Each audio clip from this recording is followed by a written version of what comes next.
बच्चों। तो आज तक हम पढ़ चुके हैं बेटा 13 ग्रुप के बारे में। 13 ग्रुप की physical properties, trends in physical properties, chemical properties of 13 group element and boron का डायगोनल रिलेशनशिप। और आज के वीडियो में हम पढ़ने जा रहे हैं बोरोन के बारे में कुछ इंपॉर्टेंट बातें, क्योंकि आईआईटी जेईई में और एडवांस में कुछ चीजें ऐसी हैं जो पूछी जाती हैं जो कि एनसीईआरटी बुक में नहीं दिया हुआ है डिटेल में। तो बोरोन जो कंपाउंड है, जो ये एलिमेंट है, इसके बारे में आज हम बात करने वाले हैं। फिर उसके बाद हम इसके कंपाउंड्स के बारे में बात करेंगे, इसकी प्रिपरेशन के बारे में बात करेंगे। ठीक है बेटा। तो बोरोन के बारे में चर्चा करते हुए आगे बढ़ते हैं। बोरोन का एटॉमिक नंबर 5 होता है और 5 एटॉमिक नंबर सबसे पहले हमें क्या करना पड़ेगा, electronic configuration 1s2, 2s2, 2p1 इसका इलेक्ट्रॉनिक कन्फिगरेशन होता है। पहली बात बोरोन को पढ़ने से पहले सबसे पहले आप याद रखिए कि बोरोन के पास क्या होता है कि एक एम्प्टी ऑर्बिटल होता है, पी ऑर्बिटल, जिसकी वजह से क्या होता है, इसकी कहानी बदल जाती है। ग्राउंड स्टेट में एक्साइटेड स्टेट में जाने के लिए इस इलेक्ट्रॉन को यहाँ जंप करेगा और पहला ऑर्बिटल कोई रिएक्शन नहीं करेगा, पार्टिसिपेट नहीं करेगा। और ये वाला जो ऑर्बिटल है, ये दोनों क्या करेंगे, तीनों क्या करेंगे, हाइब्रिडाइजेशन करके 3 अलग इक्वल एनर्जी के हाइब्रिड ऑर्बिटल बनाएंगे। और एक पी का जो ऑर्बिटल है, ये मेरा एम्प्टी ऑर्बिटल पड़ा रहेगा। ये आप ध्यान रखेंगे क्या कि बोरोन में एक एम्प्टी ऑर्बिटल होता है और वो आपको पता है कि एक ऑर्बिटल में 2 इलेक्ट्रॉन्स होते हैं। तो इस ऑर्बिटल की भी कहानी बड़ी होने वाली है और वो ऑर्बिटल की कहाँ पर यूज होता है वो हम देखेंगे। ठीक है, बोरोन के बारे में एक चीज चर्चा करते हैं। और उसके बाद आप ध्यान रखेंगे ये एक नॉन मेटल है। पहली बात तो इसके पास, सबसे पहली बात आप याद रखेंगे, बोरोन हैज 1 एम्प्टी ऑर्बिटल। ठीक है, फर्स्ट नंबर की बात। दूसरी बात आप याद रखेंगे, boron is a non metal, है ना। और बच्चे क्या बोलते हैं, नॉन मेटल होने के बावजूद कि मैडम ये नॉन मेटल क्यों है, तो ये NaOH से रिएक्शन नहीं करेगा। ऐसा नहीं है। मैं I am putting your star and you have to keep in mind this is the exception about the boron, that boron चाहे कैसा भी हो बेटा, क्रिस्टलाइन हो, एमॉर्फस हो, तो बोरोन फ्यूज्ड NaOH और एंड एक्वस NaOH दोनों से रिएक्शन करता है। तो ये बात भी आप ध्यान रखेंगे। पिछली वीडियो में मैं इसकी रिएक्शन भी दे चुकी हूँ, सोडियम मेटाबोरेट बनता है ना। तो आप ध्यान रखेंगे, तो ये करता है, तो ये एक्सेप्शन एक है जो जिसको आपको ध्यान रखना है। और बोरोन से यहाँ पर जो क्वेश्चन पूछे जाते हैं, बल्कि एडवांस लेवल में इसकी प्रिपरेशन के ऊपर भी क्वेश्चन पूछे जाते हैं, जो कि बहुत इंपॉर्टेंट है, क्योंकि वहां पर आपके पैराग्राफ बेस्ड क्वेश्चन आते हैं। मतलब जैसे ए है, ए से बी बना, बी से सी बना, सी से डी बना, है ना, डी से ई बना, और कुछ आपको क्लूज दे दिए जाएंगे। फिर आपको बोलेंगे आइडेंटिफाई द अननोन कंपाउंड। बेटा NaOH से रिएक्शन करता है और ये बनाता है सोडियम मेटाबोरेट NaBO2, और क्या बनाएगा, हाइड्रोजन गैस यहाँ पर रिलीज होगी। ये बात आप बहुत ध्यान रखेंगे, this is very important and this is exceptional reaction. ठीक है बेटा, NaBO2 और Na2O भी बनता है, तो आप ये ध्यान रखेंगे, this is important. Another most important reaction is very very very very important, keep in mind. ठीक है, क्योंकि पैराग्राफ टाइप क्वेश्चन में पूछ लेते हैं। और ये जो है सोडियम मेटाबोरेट है, सोडियम और मेटाबोरेट केवल सोडियम का ही नहीं होता है। एक्चुअली होता क्या है कि इस सोडियम मेटाबोरेट को बोरिक ऑक्साइड के साथ में हम बोरेक्स बी टेस्ट के लिए यूज करते हैं। मतलब ट्रांजिशन जो मेटल्स होते हैं वो कलर्ड होते हैं, और उन कलर्ड कंपाउंड को आइडेंटिफाई करने के लिए हम मेटाबोरेट मतलब मेटाबोरेट बनता है, तो सोडियम मेटाबोरेट का यूज करते हैं वहां पर हम, और दूसरे ट्रांजिशन मेटल्स के मेटाबोरेट्स बनाते हैं। मतलब मेरा कहने का मतलब ये है कि केवल सोडियम का ही मेटाबोरेट पॉसिबल नहीं है। अगर आपके पास यहाँ पर कोबाल्ट आ जाए, कोबाल्ट की वैलेंसी 2 होती है, तो इसका फॉर्मूला हो जाएगा BO2 होल थ्राइस, तो कोबाल्ट मेटाबोरेट हो जाएगा। नहीं, कॉपर आ जाएगा तो BO2 का होल थ्राइस नहीं 2, है ना, ट्वाइस। क्रोमियम 3+ में बनाता है कॉम्प्लेक्स, तो BO2 का होल थ्राइस। ये हो जाएगा। तो इनके जो होंगे वो कलर्स अलग अलग होंगे। अभी हम बोरेक्स वीक टेस्ट पे बात भी करेंगे। तो ये सोडियम मेटाबोरेट का बड़ा इंपॉर्टेंट यूज है, ये आप याद रखेंगे। कुछ क्लूज ऐसे दिए जाएंगे, मतलब इनऑर्गेनिक, मतलब आपको पैराग्राफ बेस्ड क्वेश्चन दिया जाएगा कि एक ऐसा एलिमेंट है जो कि फ्यूज एल्कली से रिएक्शन करने के बाद एक ट्रांसपेरेंट सा कोई मास बनाता है, कोई ऐसा नहीं, ऐसा एक कंपाउंड भी बनाता है जो कि दूसरे एलिमेंट्स के साथ में डिफरेंट डिफरेंट कंपाउंड देता है। तो कुछ इस तरह क्लू आपको मिल जाएगा वहां पर।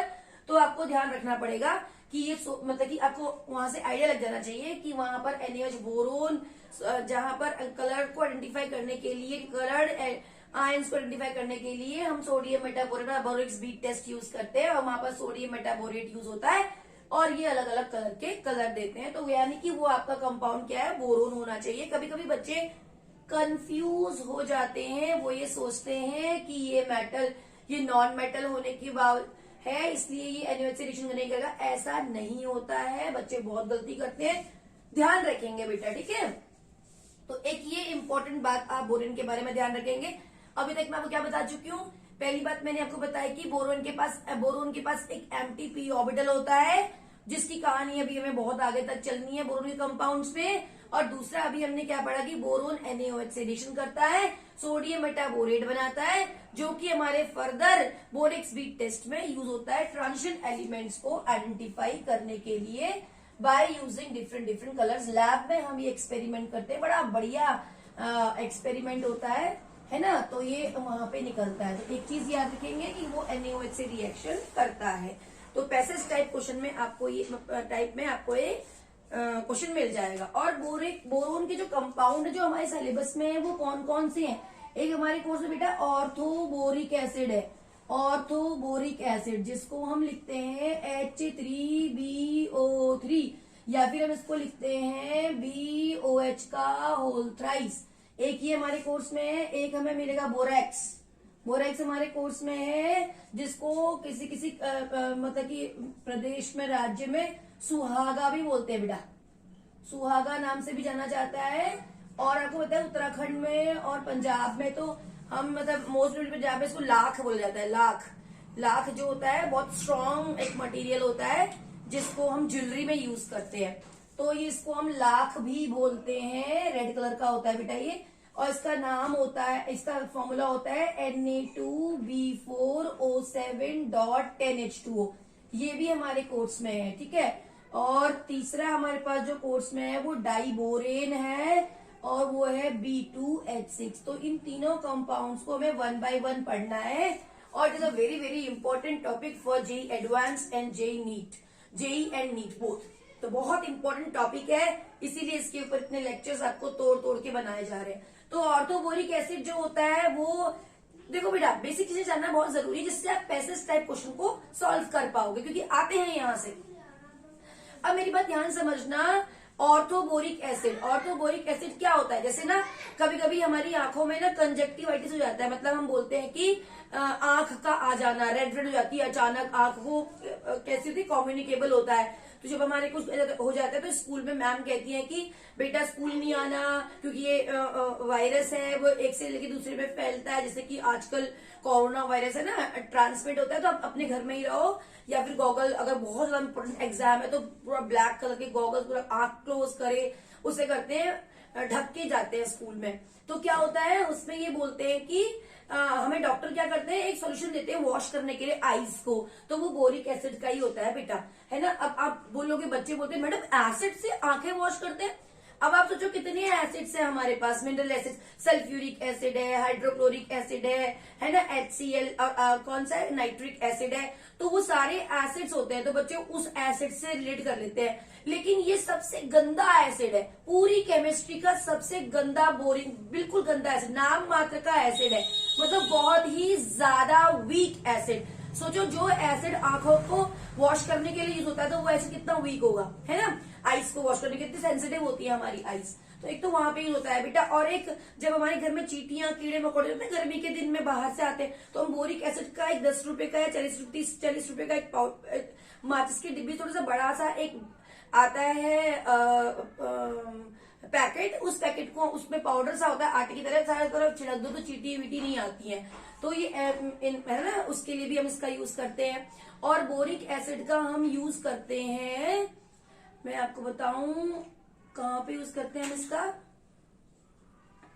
अभी मुझे ध्यान नहीं आ रहा है, बता दूंगी कहाँ पर यूज करते हैं।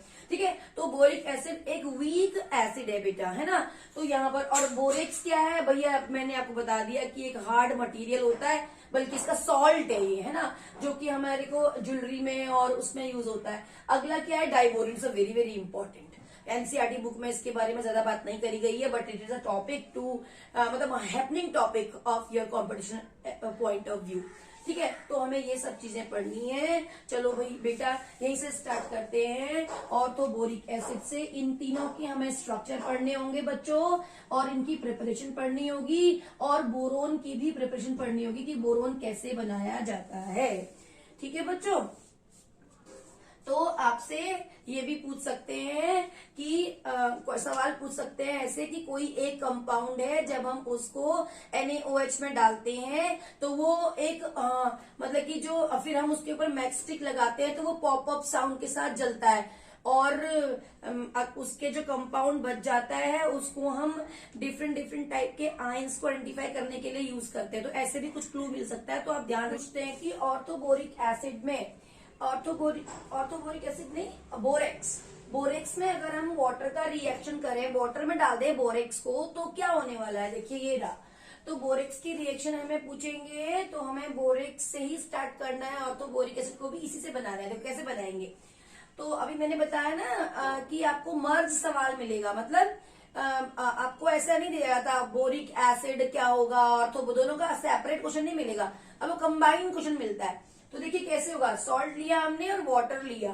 तो अभी पहले आप इस रिएक्शन पे एम्फेसाइज करिए कि अभी तक हम क्या पढ़ते हैं, जब हम एसिड को बेस से रिएक्शन करते हैं तो क्या बनता है, सॉल्ट प्लस वाटर। नहीं बेटा, अब आप उल्टा करिए, अब आप देखिए यहाँ पर क्या हो रहा है, हम एसिड और बेस की रिएक्शन तो नहीं करा रहे हैं, लेकिन हम क्या कर रहे हैं, सॉल्ट और वाटर की रिएक्शन करा रहे हैं। तो रिवर्स रिएक्शन देखिए, रिवर्स इसकी बैक, तो क्या होने वाला है, सॉल्ट और वाटर का रिएक्शन करेंगे तो क्या बनेगा, एसिड और बेस बनने वाला है। ठीक है, अब हमारे पास क्या है, सोडियम का कौन सा बेस पॉसिबल है, NaOH, यानी कि मेरा एक बन जाएगा यहाँ पर NaOH बेस। और उसके बाद क्या है, एसिड कौन सा पॉसिबल है, orthoboric acid. A single acid of is known, that is orthoboric acid, यानी कि H3BO3 मेरा बन जाएगा। आप रिएक्शन को बैलेंस कर लेंगे और आपको इस तरीके से यहाँ पर दिखाई देगा क्या मिलने वाला है, 2 Na है तो 2 Na कर लो, और यहाँ पर क्वेश्चन मार्क को हटाओ और यहाँ पर आप बैलेंस कर लो। B 4 हैं तो 4 B होने चाहिए, और कितने आप देख लीजिए, वाटर मॉलिक्यूल आप यहाँ पे ऐड कर देंगे और इस तरीके से आप इसको बैलेंस कर लेंगे। नहीं, इतना आएगा यहाँ पर, देख लेंगे बेटा। ठीक है, और इस तरीके से आप बैलेंस कर लेंगे, यानी कि मेरे पास क्या बना, बेस बना और एसिड बना, यानी कि जो सॉल्यूशन बना वो कैसा बना, बेसिक सॉल्यूशन, यानी कि उसका पीएच क्या है, पीएच इज मोर देन 7। यानी कि ऑर्थोबोरिक एसिड बनेगा किससे, सॉल्ट से। सॉल्ट का नाम क्या है, बोरेक्स। तो आपसे पूछेंगे कि बोरेक्स से आप कैसे बनाओगे ऑर्थोबोरिक एसिड, देखिए बन गया ऑर्थोबोरिक एसिड। कैसे, क्या किया हमने, सिर्फ पानी में डिसॉल्व कर दिया और सॉल्यूशन बना, वो बेसिक सॉल्यूशन बन के आया NaOH। ठीक है बेटा, आपसे ये भी पूछते हैं, अगर आपसे पूछ लेंगे कि HCl से क्या होगा, भाई आपने HCl से रिएक्शन करानी है, मान के चलो मैंने इसी को बोल दिया कि बेटा अब वाटर नहीं, आपको एसिड से रिएक्शन करानी है, तो एसिड से भी तो रिएक्शन पूछ सकते हैं कि सॉल्ट की। अब एसिड के साथ दिया जाएगा, अब आप बोलोगे मैडम ये तो एसिड है, सॉल्ट एसिड है ना, तो कैसे रिएक्शन होगी, एसिड हम लिखते हैं, मान के चलो HCl दे दिया हमें। ठीक है बेटा, अब देखो HCl दिया तो HCl एज इट इज तो आप लोगे नहीं, बिल्कुल कॉन्सेंट्रेटेड लोगे भी तो भी वहां HCl जो होता है सॉल्ट तो होता नहीं है, वो तो लिक्विड होता है, यानी कि पानी तो है वहां पर। तो HCl को जब आप डालने वाले हो और डाइल्यूटेड ही लेंगे, कॉन्सेंट्रेटेड नहीं लेंगे, तो वहां पर पानी तो आपको मिलेगा, है ना, वाटर तो आपको मिलने वाला है, यानी कि एक्वस है।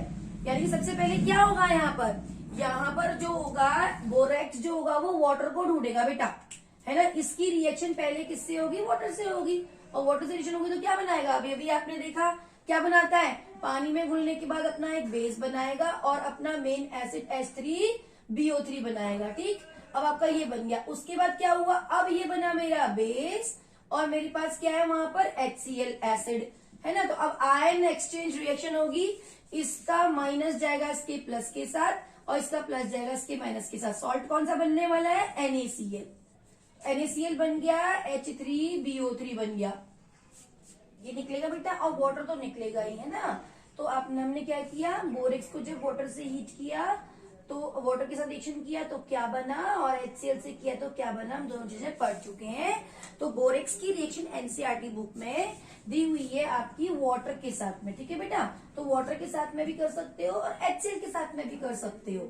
ऐसे ही हम क्या करेंगे, एक और रिएक्शन हमें दे रखी है हीट का इफेक्ट जरा यहाँ पर इसमें बहुत बोला गया है बोरेक्स में और ऑर्थोबोरिक एसिड दोनों में। Na2B4O7 की अगर मैं बात करूं 10H2O होता है, और सबसे पहले क्या होगा बेटा, ये वाटर मॉलिक्यूल निकल जाएंगे तो Na2B4O7 बनेगा, ये स्वेल अप हो जाएगा, नहीं फूल जाएगा। जहां जहां से वाटर मॉलिक्यूल निकला वहां से एयर गैप आ जाएगा उसके अंदर, तो उस वजह से ये फूल जाएगा थोड़ा सा। और अगर इसके बाद और हीट करेंगे, फर्दर हीट करेंगे तो क्या होगा, अभी यहाँ पर वाटर निकलने के तो कोई चांसेस है नहीं, हाइड्रोजन नहीं है देखिए, तो क्या निकलेगा, ऑक्साइड निकलेगा बोरोन का। B2O3 होता है बोरोन का ऑक्साइड। और क्या बच जाएगा हमारे पास, NaBO2 सोडियम मेटाबोरेट। और यही सोडियम मेटाबोरेट हमें कहाँ पर यूज करना है, बोरेक्स बीट टेस्ट में।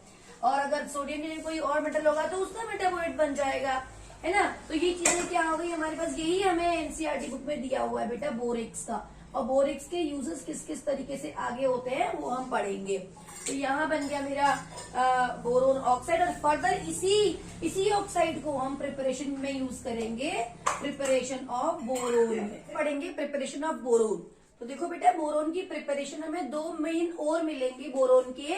एक मिलेगा हमको बोरेक्स, जो ही हम करते आए हैं अभी तक। बोरेक्स क्या था, Na2B4O7.10H2 है ना बेटा। तो एक तो ये बोरेक्स हो गया, और एक कोलेमनाइट से बनाएंगे। Colemanite it is very very important my dear students, keep in mind it is asked in JEE advanced and it can again also. बहुत इंपॉर्टेंट एक और है जो कि Ca2B6O11 इसका फॉर्मूला होता है, और इससे भी हम बनाते हैं कोलेमनाइट से क्या बनाएंगे, ऑर्थोबोरिक एसिड। तो कैसे बनाएंगे देखिए। और बोरेक्स में क्या है, ये रहा मेरा बोरेक्स। मुझे इस बोरेक्स को मैंने कहा था कि हम सुहागा भी बोलते हैं, है ना बेटा। और तो इसको मैंने जैसे HCl से रिएक्शन कराया, तो आपने अभी अभी देखा था इससे पहले HCl की रिएक्शन क्या करते थे हम, HCl हम क्या करते थे, एक्वस होता था नहीं, और HCl में क्या होता था, ऑलरेडी वाटर होता था। तो क्या करेगा वाटर, इससे रिएक्शन करेगा सोडियम बोरोहाइड्राइड से, यानी कि Na किससे करेगा, इससे बोरेक से, है ना। और इससे रिएक्शन करेगा तो क्या बनेगा हमारा, पानी से जब रिएक्शन करता है कोई सॉल्ट, ये सॉल्ट है और ये वाटर है, सॉल्ट वाटर की अपोजिट रिएक्शन पे जाओ, वही एसिड बेस की अपोजिट रिएक्शन पे जाओ, क्या बनाएगा, एक बेस और एक, यानी कि बेस क्या होगा, सोडियम NaOH का बेस बन जाएगा, और क्या बन जाएगा, H3BO3, है ना। ये बन गया देखिए, ऑर्थोबोरिक एसिड यहाँ पर बन गया। तो फर्दर अब क्या था, हमने HCl से रिएक्शन करी तो हमें ऑर्थोबोरिक एसिड यहाँ बना लिया। अभी हमें इसको नहीं बनाना, हमें बोरोन को एक्सट्रैक्ट करना है इसके ओर से, नहीं। अब क्या होगा, एसिड बेस रिएक्शन होगी, फर्दर वही जो भी हमने पढ़ी, माइनस जाएगा प्लस के साथ और प्लस जाएगा माइनस के साथ, क्या बनेगा, वाटर बनेगा। यानी कि इसकी फर्दर जो रिएक्शन होने वाली है वो क्या बनने वाला है हमें आगे, हमें एक मिलेगा NaCl और एक मिलेगा H3BO3, और हमें क्या मिलने वाला है बेटा, NaCl मिल गया, H3BO3 मिल गया। ठीक है, अब ये हो गया। अब फर्दर मैं इस H3BO3 को हीट करूंगी तो क्या बनेगा, अब ये हीट करने पर देखो, जब भी हम हीट करते हैं तो वाटर मॉलिक्यूल निकलता है, नहीं। तो यहां से वाटर मॉलिक्यूल निकलेगा, क्या बनेगा, H2O निकल गया। नेगेटिव ऑफ वाटर मॉलिक्यूल कर दूंगी तो क्या बनेगा बेटा, HbO2 बन गया, नहीं, HbO2। अब HbO2 को फर्दर आप हीट करोगे तो क्या बनेगा, HbO2 को फर्दर हीट करने पर वाटर मॉलिक्यूल निकलेगा, और वाटर मॉलिक्यूल निकलने पर मुझे यहाँ पर मेरे पास 2 H तो है नहीं, ये एक्चुअली जो बनता है वो बनता है H3B4O7। तो मुझे अगर 4B बनाने ना प्रोडक्ट में, तो मुझे 4 से मल्टीप्लाई करना पड़ेगा बेटे इस पूरे को। तब मुझे मिलेगा, क्या मिलेगा मुझे 4 से मल्टीप्लाई करूंगी तो H4B4O8। तब मैं वाटर मॉलिक्यूल निकालूंगी तो तब मुझे दिखाई देगा 2 वाटर मॉलिक्यूल निकाल देती हूँ ना। 2 वाटर मॉलिक्यूल निकालने पर तो मेरे सारे के सारे H भाग जाएंगे, B4O6 बचेगा। और B4O6 क्या है, 2 मॉलिक्यूल का है, 2B2O3 कॉम्बिनेशन है, तो 2 मोल्स बन गए B2O3 ऑक्साइड। अब ये B2O3 वहीं पहुंच गया बेटा जो हमने किया था।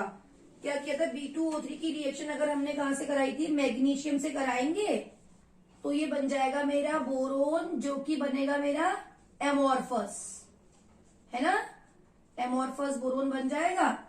तो मैग्नीशियम से कराऊंगी तो 2B+3MgO कुछ इस तरीके की रिएक्शन आएगी। और अगर मैं इसी की रिएक्शन कराती हूं किससे, एल्यूमिनियम से, एल्यूमिनियम से अगर हम रिएक्शन कराते हैं तो बोरोन तो बनेगा, लेकिन ये बनेगा आपका क्रिस्टलाइन बोरोन, है ना, और Al2O3 निकल जाएगा। तो ये इस तरीके से देखिए मुझे बोरोन मिला। दोनों तरीके हैं मेरे बनाने के, एक एमोर्फस और एक क्रिस्टलाइन बोरोन। तो ये बोरोन का बनाने का तरीका है किससे, सुहागा यानी कि बोरेक्स से। अब हम बनाएंगे कोलमनाइट से। कोलमनाइट से बनाने के क्या करेंगे, कोलमनाइट में क्या फॉर्मूला होता है, Ca2B6O11, है ना, Ca2B6O11 इसका फॉर्मूला है। और हम जैसे ही इसकी रिएक्शन, यहां पर हम क्या लेते हैं, सोडियम कार्बोनेट लेते हैं बच्चों। सोडियम कार्बोनेट जो होता है ये एक बेसिक सॉल्ट होता है। और जब हम इसकी रिएक्शन कराते हैं तो हमें मिलता है, इसके साथ में थोड़ा सा हीट कर लेते हैं तो बनता है Na2B4O7 और कार्बोनिक एसिड। कार्बोनिक एसिड कैसे मिलेगा, क्योंकि जो ये Na2BCO3 है ना, आपको मालूम है ना, ये कंसेप्ट भी अगर आपको नहीं मालूम है तो भी आप ध्यान रखेंगे बेटा। जब भी हम किसी भी कार्बोनेट सॉल्ट को, इनऑर्गेनिक केमिस्ट्री में जब भी हम किसी कार्बोनेट सॉल्ट को हीट करते हैं तो वो हमेशा कार्बन डाइऑक्साइड रिलीज करता है। तो यहाँ से CO2 तो आपकी निकलने वाली है ही, CO2 के बाद क्या बचेगा, Na2O बच गया, ऑक्साइड बच गया Na2O का, है ना। तो अब हमें क्या दिख रहा है, जैसे ही हमारे पास वाटर के साथ में ये रिएक्शन करने वाला है, तो क्योंकि वहां पर एक्वस होगा, है ना, तो पानी जब रिएक्शन करेगा तो H2CO3 बन जाएगा। कार्बन डाइऑक्साइड वाटर से रिएक्शन करके H2CO3 बना लेगी, और यहाँ पर जो है फिर Na2O बन जाएगा, और Na2O क्या बना लेगा, Na2B4O7। और ये H2CO3 जो है ये प्लस और ये माइनस है, और ये मेरे पास कैल्शियम के सॉल्ट्स है। तो आपको पता ही है, कैल्शियम साथ रिएक्शन करके CaCO3 का PPT बना लेगा, कैल्शियम कार्बोनेट, ये बॉटम पे आ जाएगा, है ना। और Na2B4O7 आ गया मेरे पास। अब Na2B4O7 को वही फर्दर प्रोसेस कर लेंगे। क्या बन गया, ये बोरेक्स बन गया ना। तो आपसे बोरेक्स बनाने को बोलेंगे कोलमनाइट से, तो आप ऐसे बना लोगे। और कोलमनाइट का फॉर्मूला पक्का याद रखेंगे बेटा। ऐसे बोरेक्स है, बोरेक्स को से आपको अगर बनाना है तो वही हम क्या करेंगे, इसकी रिएक्शन वही हमने जो पहले फर्दर की HCl से कराएंगे। HCl हमारा क्या होता था, एक्वस होता था। तो पहले क्या होता था, ये पानी से रिएक्शन, इसमें क्या है, पानी भी है, तो ये पानी से रिएक्शन करता था, तो अपना बेस बनाता था NaOH। फिर ये आयन एक्सचेंज रिएक्शन होती थी, फिर जाके फर्दर बनाता था NaCl, और क्या अपना सॉल्ट और बेस की रिएक्शन, मतलब H3BO3, है ना। फिर हम जब इसको हीट करते थे H3BO3 को, तो तभी बनता था B2O3, और इस B2O3 की रिएक्शन अगर आप मैग्नीशियम से करा दोगे तो हमें मिल जाएगा एमोर्फस बोरोन। तो एमोर्फस बोरोन की हमें जरूरत होती है रिएक्शन कराने के लिए, क्योंकि ये केवल NaCl के अलावा, NaOH के अलावा क्रिस्टलाइन बोरोन किससे भी रिएक्शन नहीं करता, है ना। तो क्रिस्टलाइन बोरोन की जितनी भी रिएक्शंस हैं वो होती ही नहीं है, सारी रिएक्शन एमोर्फस बोरोन की होती हैं। और लेकिन एक एक्सेप्शन था कि क्रिस्टलाइन बोरोन NaOH से रिएक्शन कर जाता है, चाहे वो फ्यूज्ड हो चाहे वो एक्वस हो। तो वो एक एक्सेप्शन था वहां पर, ठीक है, नॉन मेटल का। तो एमोर्फस बोरोन बन गया, और MgO आपके यहाँ पर बाहर निकल जाएंगे। तो ये बोरोन की प्रिपरेशन हो गई उसके दो मेन ओर से, बोरेक्स और कोलेमनाइट से। और बोरेक्स के रिएक्शन भी मैंने आपको दिखाई है, और ऐसे ही आप ऑर्थोबोरिक एसिड में भी दिखा सकते हैं, है ना। तो ये बन गया प्रिपरेशन ऑफ बोरोन, कहानी हुई प्रिपरेशन ऑफ बोरोन की। आप इसको लिख सकते हो क्या कि colemanite is the main ore of the boron when it reacts with basic salt sodium carbonate, and this is aqueous solution of sodium carbonate containing water. When it is heated with these two, then then this contains oxide of sodium and carbon dioxide, and carbon dioxide reacts with water to form carbonic acid, which further reacts with ions of calcium to gives out calcium carbonate, which precipitates at the bottom. The solution is filtered out, and the filtrate contains a acid H3BO3, and when it is further heated it gives out oxide of boron, and when it react with magnesium then it gives out 3 कितने moles लेंगे भैया 3 moles, then it gives out magnesium oxide and boron, that will be amorphous boron, which is required, which gives a reaction not at room temperature but at elevated temperature. Crystalline boron react only with NaOH. So this is the preparation of boron from borax and the colemanite ore. तो अब हम पढ़ेंगे orthoboric acid पर heat का क्या फर्क पड़ता है। तो ऑर्थोबोरिक एसिड के मैंने बताए थे ना यूजेस, कहां पर होते हैं बेटा, आइस को, कंजक्टिवाइटिस जब होता है आइस को वॉश करने के लिए उसका यूज करते हैं, और जहां जहां पर चींटियां छोटे छोटे कीड़े मकोड़ों को भगाने के लिए गर्मी के दिनों में बोरिक एसिड का यूज करते हैं। और हम कहां पर यूज करते हैं, तीसरा यूज मुझे याद नहीं आ रहा था, अभी मुझे याद नहीं आ रहा बेटा, वो यूज करते हैं हम कैरम। कैरम जो कैरम होता है ना, कैरम के ऊपर जो पाउडर डालते हैं हम, कैरम बोर्ड खेलते हैं उसके ऊपर जो पाउडर होता है वो भी बोरिक एसिड ही होता है ना। तो उसका यूज करते हैं, और भी कई जगह पे इसका यूज होता है। तो इसके ऊपर हमारे एनसीईआरटी बुक में दिया हुआ है इसके ऊपर हीट का क्या फर्क पड़ता है, तो एक बार वो देख लेते हैं। H3BO3 इसका फॉर्मूला है। तो हमें पूछते हैं कि बेटा नीट में भी कई बार सवाल पूछा हुआ है, हीट अगर करेंगे तो क्या फर्क पड़ने वाला है। H3BO3 से हीट करेंगे तो हमें एक वाटर मॉलिक्यूल निकालना है, ये तो हमें ध्यान ही रखना है। जहां पर वाटर बन सकता है हीट करने पर हमेशा वाटर मॉलिक्यूल निकलेगा, अगर कार्बोनेट और है तो कार्बन डाइऑक्साइड निकलेगा, है ना। और अगर वाटर नहीं है तो आप ध्यान रखना इनऑर्गेनिक केमिस्ट्री में ऑक्साइड निकलेगा, है ना। तो आप देखो जैसे यहाँ पर पॉसिबिलिटी है पानी बनने की, तो H2O है, H तो है और O भी है, तो एक वाटर मॉलिक्यूल निकाल लेते हैं। क्या बचेगा, HbO2 बचेगा, है HbO2 बचा। अब मेरा फिर फर्दर हीट करो, फिर क्या फर्क पड़ने वाला है, अब मेरे पास वाटर मॉलिक्यूल H भी है O भी है, जब H और O दोनों हो तो वाटर मॉलिक्यूल निकालना है मुझे। वाटर मॉलिक्यूल निकालना है, अगर आपको याद हो तो उसका प्रोडक्ट दिया हुआ होता है H3, क्या दिया होता है O H3B, H3B4O7 बनता है बेटा। तो B देखो 4 B बन रहे हैं, एनसीईआरटी बुक में दिया हुआ है 4 B बन रहे हैं, तो इसकी ट्रिक आप निकाल सकते हो कि 4 B है तो मुझे यहाँ 4 B चाहिए, तो 4 B से इसको 4 से पूरे को मल्टीप्लाई कर दो। अगर आप पूरे को 4 से मल्टीप्लाई करोगे ना तो आपको मिलेगा H4B4O8। अब देखो, अब हम हीट करते हैं, हमारा वाला ट्रिक काम कर रहा है, कौन सा वाला, हीट करने पर पानी निकलता है। तो अगर मैं यहाँ से वाटर मॉलिक्यूल निकाल दूं तो क्या बन रहा है, एक वाटर मॉलिक्यूल निकालने पर मेरे पास क्या बन रहा है, 4 से मल्टीप्लाई करने पर